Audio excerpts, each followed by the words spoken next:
Welcome to my channel, my Showbiz Corner. Viewers, supporters, subscribers. Kaliwat kanan ang headlines, articles, content about SB19 sa kanilang upcoming album na Wakas at Simula.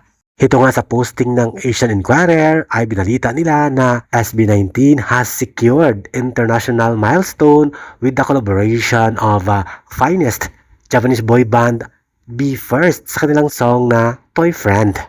Until now, top 10. Pasok sa top 10 ang Toy Friend with Japanese boy band BE:FIRST at nag-iisang SB19.